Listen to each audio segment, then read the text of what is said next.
my grandmother. She was the first person I ever heard talk about infertility. The doctor said I would never have any kids. The stereotype that Black women are baby-making machines? Yeah, that's a myth. Infertility does not discriminate. So I like when I see when I'm looking at me when I'm walking past the mirror. Don't stress through the night at a time and my life ain't worried about if you feel it. Got my head on straight, I got my vibe right. I ain't gonna let you kill it. See, I won't change my life just fine. Hello and welcome to A Seat at the Table. I'm Monica Pearson. Modern day technology continues to assist families through the process of conceiving, from artificial insemination to IVF, along with surrogacy. Today, we are discussing alternative methods to starting a family. I'm Christine White. While some folks are excited about the advances technology has brought to fertility, many believe that science has no place assisting in the creation of life. And I'm Deneen Milner. Recently, multiple African-American women have come out to share their personal stories of infertility. Now, Black women everywhere want to know what their options are. Well, I can tell you, when I was back in my late 30s and early 40s, there were no options, and I had endometriosis. Plus, I was married to a man who had a low sperm count. So the possibilities of having a baby were slim and none. So that's the reason I went to adoption. But it was surprising how many people, well, why aren't you all having a baby? And you can't tell people your personal business. Right.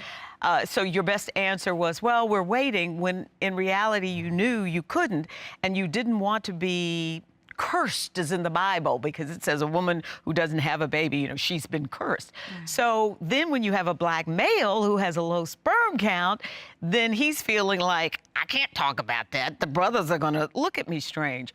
And so now to see that women have options and are willing to talk about it, that to me is world changing. But I can still remember the pain of, as my girlfriends were getting pregnant, you know, getting infertility shots, hoping something would happen, and then finally knowing it wasn't going to happen, either with me or with the man that I was with. Well, the stigma that, you know, if you can't have children, that there's something wrong with you on the male or the female side is still, the pressure is still so heavy on folks. And hopefully, as people talk about it more and it becomes more prevalent in the news, we're able to make some of that go away so that people don't look at you weird when you've been married for 5 years and you haven't had babies, and that the pressure that you feel from society, you know, doesn't make you depressed. Because I have a lot of girlfriends who have had to go through all types of fertility treatments. It's painful a lot of times, it's super expensive, but what seems to be the worst part is the societal pressure and the shame that they feel from not being able to conceive, even if they've waited purposely to have careers and do other things with their life. The fact that you have to make an effort to do something that people assume is so natural. Particularly if you're a Black woman. Right. Particularly if you're a Black woman. You know, it's sad. I never got the chance to talk to my mother about it, and everything that I know about her inability to have children came from my dad and other people in our family. But, you know, like, my mom was violated, and she needed to get rid of, you know, the violation. Right. And this was during a time when, you know, abortion was illegal. And so she lost her ability to have children because of that. Wow. But the beauty of it was that she wanted to be a mother, and my dad wanted to be a father, and so that's how they came to adopting me. So I have like a really kind of, my feelings about abortion obviously are, you know, Mixed. they're complicated, because I am a child of adoption. If my birth mother had decided that she wanted to do anything other than what she did, which was to give birth to me and leave me on the stoop, then I wouldn't be here. I am 40, I already have a daughter, but I even feel a bit of shame saying, I don't want any more kids. Like, there's some sort of social shame that goes along with not wanting to be a mom again, not wanting to have multiple children. And, you know, it's somehow a stigma that gets attached to how attractive you are. It's almost like relationship suicide. Right. Right. To say, well, really, I don't want think I children. want any more kids. Right, but then I know African American women and couples who have decided because of their lifestyle, they don't want children. And then they are accused of being selfish. Right. You know, you need to propagate the population, you're well educated, as if it's their responsibility to propagate the world. right. But we have to admit, just because you are named mother or father doesn't mean you are the best person to raise children. Right. But on the flip side, there are a lot of women who really wanted babies, right? Yes. You think about Janet Jackson, Michelle Obama, Gabrielle Union. Who was violated. She was raped. Right, absolutely. But still wanted the chance to have a baby. And thank goodness all of them with their access, right? And with their money. Their money, right? Absolutely. Yes. Their celebrity were able to do what it took to actually conceive and have children. So, you know, Janet Jackson was 50 when she had her But baby. can you imagine when she's 70, she's going to be dealing with... Oh, Lord. Okay, I'm 50, and the idea of having a baby right now, no, ma'am. But That's a no, homemade sir. grandchild. Right, exactly. But TikTok, it's all about the time. And you know, for us women, time is everything. Right. We're gonna take a look at this clip from 35 and Ticking. I'm knocking on 40's door, and do you hear that? Girl, yes, that's my song. No, not the song. Do you hear the clock ticking? Do you hear it? Okay, you are really... It's my biological clock. It's ticking, Victoria, and I just... You're being silly. No, I'm not. Yes, you are. You know, I'm not trying to have any kids at 40 years old. I'll take my kids to nursery school, and they're going to say, is that your grandmama? That is insane. Not grandmama. First of all, 40 is not old. As a newly black 48. Hit dogs howl. Woo! My Joining doctor us said I now. have, baby. Joining us now is infertility specialist Dr. Desiree McCarthy Keith. Dr. MK is an OB/GYN doctor who is well versed in the area of IVF and reproduction. She currently services multiple patients who struggle with infertility at Shady Grove Fertility in Atlanta, Georgia. Welcome to the table, Dr. MK. Thank you so much. I'm so happy to be here. Absolutely. So please deal with the myths of infertility and Black people. Thank you. I'm so glad to be here because it is such a myth. And I hear it in my office every day from patients and even some of my Black colleagues who feel like Black women must not have infertility. And it really goes back to the initial infertility campaigns that started 30 plus years ago when we were first starting to do fertility treatments here. You looked at advertisements and things like that, it usually portrayed a middle-class white woman as the one who needed infertility services and treatment. And so if we did not see ourselves in those campaigns, then we didn't feel like we were part of the conversation. They must not be talking about us. So from the beginning, we just felt like we were not going to the same places as those women. We know that in our culture, we are also very closed about our fertility. I talked about earlier, sometimes there's shame with it. We tie our femininity, masculinity to our fertility. And if you didn't see yourself in the campaign, when you're struggling, you're not gonna talk about it. You feel like I must be the only one. Everyone else is having babies. We are portrayed as the baby mama. Right. We are always out here, we need birth control. We don't need fertility services, is how we're portrayed from the outside. And then a lot of Black women internalize that. And it just adds to our shame and our isolation when we're having trouble. And so we know in my practice and across the country, I see women of all ethnicities who have trouble getting pregnant. Wow. All ages, all ethnicities, social background, status, economics, it does not discriminate. Doesn't it also have something to do with the fact that the government didn't really want Black women to reproduce in the early 1900s, and so there were campaigns to keep Black women from reproducing.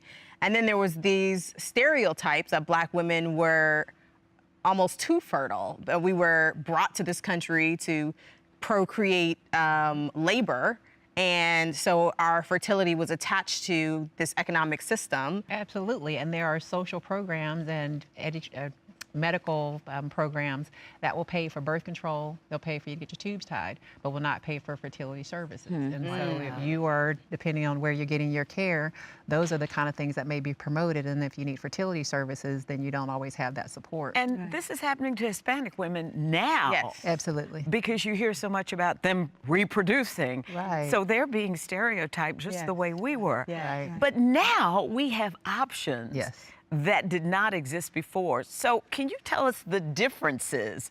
In the options that are available. Yes. So, you know, we have IVF now. We have. What is IVF? So IVF is in vitro fertilization, and it's basically where we take the fertilization process that normally happens in the body into our laboratory. So a woman takes hormone shots for about 2 weeks to stimulate eggs to develop in her ovary. We extract her eggs, we combine them with a partner's sperm in the laboratory, put them in an incubator and let them fertilize and develop into embryos. And you can put an embryo directly back in the woman's uterus. Does it hurt? There are some uncomfortable things about IVF. I mean, you're taking daily hormone shots, and these are shots that the woman or her partner or friend gives her at home every day, so a tiny little prick under the skin. There's a procedure under anesthesia to collect the eggs. When the ovaries are stimulated, they get larger, so you can feel kind of bloated and full from that. So there are some discomforts when you're going through the procedure, for sure. But we have IVF as a treatment now where if a woman has blocked tubes, damaged tubes, had a tubal ligation, and she's had her tubes removed from an ectopic pregnancy or things like that, you can go into the lab and still help her have a baby. You mentioned earlier about male factor infertility, which is also something we like to talk about because many patients come in and feel like it must be a female thing. And so men a lot of times won't be evaluated until the female evaluation is complete. But we know that in couples there can be a male factor either by itself or in addition to a female factor in up to 25%, 30% of cases. So if there's a male factor, you can take sperm from a man and put one sperm with each egg in the lab. So you don't need millions of sperm and you can still help men have a biological child by using this procedure that's called ICSI, where you can inject a sperm into an egg and then let it fertilize. In the incubator. Fascinating. That is fascinating. Well, talk to me about freezing eggs. Yes. And how many eggs do we have? Right. Thank you so much. I'm so happy to be here. Y'all don't know. These are the questions I want everybody to hear. Right. So you just showed this clip where Nicole Parker is freaking out about, I'm 40 and my clock is ticking. Right. So we do have a timeline with our fertility, which is different than men.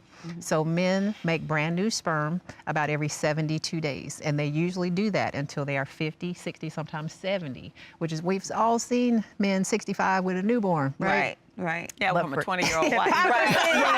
Right. But for ladies, it's the opposite. So we have more eggs before we're even born. So halfway through pregnancy, when we're about 5 months of gestation, we have 6 to 7 million eggs in our little fetal ovaries. By the time we're born, we have about 1 million left. By the time we go, and from that birth point on, egg count starts to go down from birth, from that million.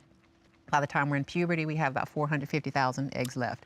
The reason that the egg count is changing is that there's a whole wave of eggs that develop every cycle. So it's not that you lose 1 egg a month. Every month, there's a crop of eggs that start to grow. One goes on and ovulates, and the rest of them just fall back. So you lose lots of eggs monthly, and that starts in puberty. So regardless of if you're on birth control, you're pregnant, breastfeeding, anything, every month there's a wave of eggs that we are losing. So by the time we're gradually declining from birth, once you get to the mid-30s, that decline picks up. And so it gets more steep towards 40 and then menopause when your egg supply is depleted and there are no more eggs developing. And so our timeline is very important to think about that. And so freezing your eggs is a way for women to capitalize on that. You may not be ready professionally, you may be single, not ready to have a baby just yet.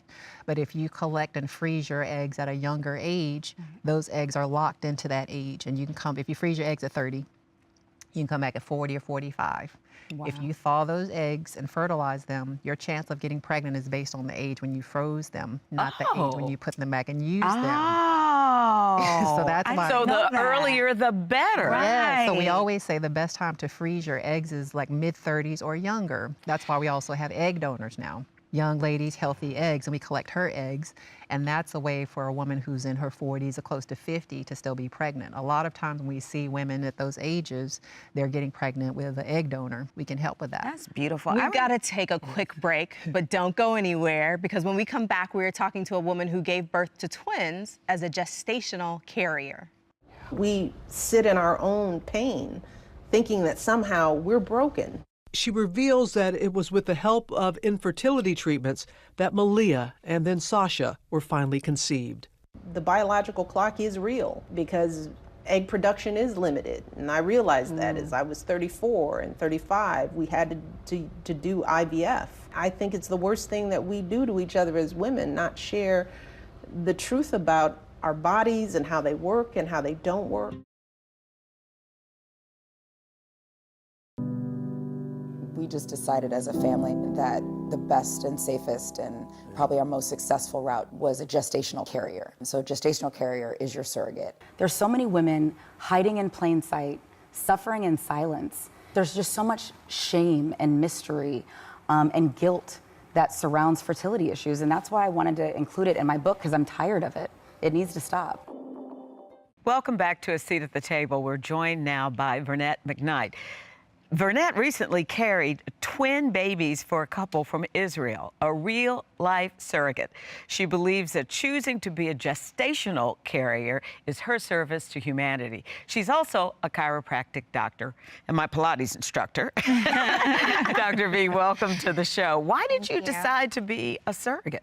Well, it happened kind of in my teens. I actually had an abortion, and it wasn't my choice to do so. And so from then on, it just was kind of my calling. It's like, how do I not necessarily make right with humanity, but how do I come to peace with that type of decision that was essentially made for me, because I was in my teens when that happened. So after I had my 2 kids and I still was viable to have children, it was time to do so. So I chose an agency to work with that were alongside my values, and we moved forward with the process. So Dr. MK, what do you look for when you're looking for a gestational carrier? So you want the woman to be a younger woman, up to the age of usually 40. You want her to have a favorable OB history, meaning if she's had babies before, that she hasn't had a high-risk pregnancy, a complicated pregnancy, very preterm delivery, or things like that. We look for them to be in good general health, normal weight, non-smoker is important. Just think about, I want the healthiest person to nurture and carry my baby. I remember what it felt like to have a baby in my belly and to feel that baby move and to fall absolutely head over heels in love with the human being that my body had helped to create. Right. How do you feel a baby in your belly and then at the end of it all, go through the pain of labor and then hand that baby over? Like, what does it take to do that? And they were twins, a And boy they and a were girl. Right, and two in your belly. So that's a loaded question, but to keep it kind of simple is, I knew what that process would look like intellectually, right? So you do have that emotional component where you're sitting down with the counselor and you're saying, hey, you're gonna have children for another couple, like, are you prepared for that? And really the answer is no. Like, how do you know how to fully prepare for this process? And so, yes, feeling the baby's kick and have little hiccups and filming that process and going to OB appointments, usually solo, I wanted to make sure that I stayed on task with the intention. And the intention was to serve humanity, right, in this process, but then also to deliver healthy babies. So my focus really was on what can I do on a daily basis to nurture my mind, my body, my spirit, my soul for these 2 humans that are growing inside of me. So yes, it is an intimate process, and yes, I fell in love with them, but the purpose still remained the same, to grow and nurture and be there for these soon-to-be humans, for this family to actually have their dream come true. And so actually in the labor and delivery, because they came from Israel about 4 weeks prior, because I did not want them to miss the process, I was very vocal. Monica can tell you that I do have a strong voice, that the dads would be the first to do skin to skin. When I did have the delivery, it was successful. I didn't have an epidural, I had a natural birth. It had to be in the OR because it's considered a high-risk pregnancy. But other than holding baby A to make sure the umbilical cord and the placenta came out naturally and everything was okay for baby 2 to come out or baby B to come out, outside of that, I actually didn't hold Tamar and Itai until day 2 because I wanted the dads to have that moment. They deserve to have that moment. These are their children. And even talking about this, like, brings about emotional I'm getting response. emotional, and I didn't even have the babies, right? I'm like, I don't know how I would be able to do It's such an intimate that. experience, Right. and I want that for them, you know. And in the OR, they weren't able to be there because I had a doula there, and I also had the birth photographer. So even just documenting those moments throughout maternity, having a maternity shoot, having the birth photographer there, the newborn shoot, and even the welcome dinner. I hosted a welcome dinner for all of my tribe to be there and to welcome the babies and welcome the dads. Like, these were intentional decisions that I wanted to make sure that these memories were created with them and for them that they could have forever. That's you know? beautiful. Would you do it again? That is beautiful. Would you do it again? If all things made sense, yes. Yeah. Now that I'm 4 months out of labor and delivery, no complications other than a little bit of blood loss where I had to take iron pills. Other than that, if all things were making sense, then I would consider to do it again. Well, I have to say, I commend you for that entire experience. That is truly service to humanity. Because I did not have the experience you had in pregnancy. I mean, I liked being pregnant, but having something moving in my stomach felt like I was in the movie Alien. I did not connect with it at all. Once my daughter was born, I definitely connected with her. But I just don't have the capacity. I don't see pregnancy in that way. And it is almost the idea of having another child. I think it is hormonal. My hormones must have shifted because it sounds crazy to me to have another baby. That's insane. But I want to know if there's a difference between being a gestational carrier and a surrogate. Well, technically, a surrogate, like Vanette mentioned, is where the woman was inseminated and was pregnant with her own egg. We don't do surrogacy anymore. We do the gestational carrier, which is unrelated to the embryo that she's carrying. Part of it being that you don't have that genetic or biological connection to the baby that you're carrying. So when it's time to deliver, return the baby to that couple, you don't feel like I'm giving my baby away. You feel like I was carrying this baby for someone else. So a gestational carrier is a woman who is carrying, but the sperm and the egg are coming from separate sources. So What I thought was interesting with you, the sperm from both dads, and one wanted a girl and the other wanted a boy. That's right. And you've managed to stay in touch with them. Yes.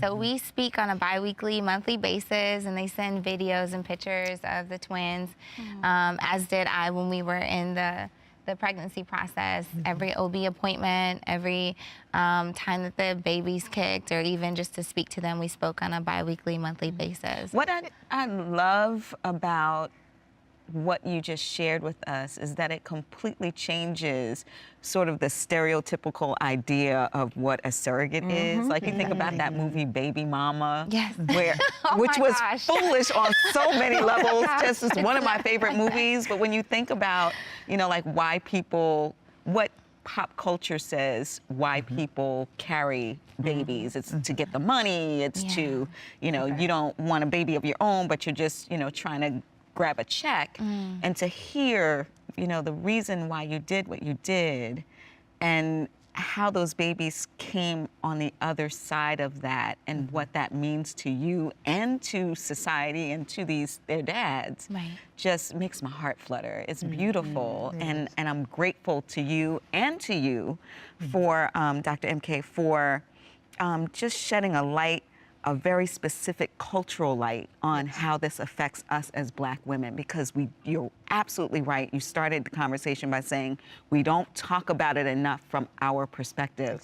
And so I'm grateful to both of you for putting color on the story. Thank you. And I just want to say that being a gestational carrier is selfless. Right. Anyone who's been pregnant knows that that is not easy, and you are volunteering to let your body change and to do that so that you can benefit someone else's life. So it is the greatest gift that you can give to another couple. If you carry for them when they cannot do that, change their life. When these patients are pregnant, they are crying when they are pregnant and when they see that baby. And for you to be able to give that to someone else is just the greatest gift. This has been so informative and so helpful. And to those women who are suffering from infertility and men, get help. Yes. Yeah. Help is available now. Yes, it is. And there's no shame in asking for help. No. None. Science is amazing, but you know what's even more amazing than science?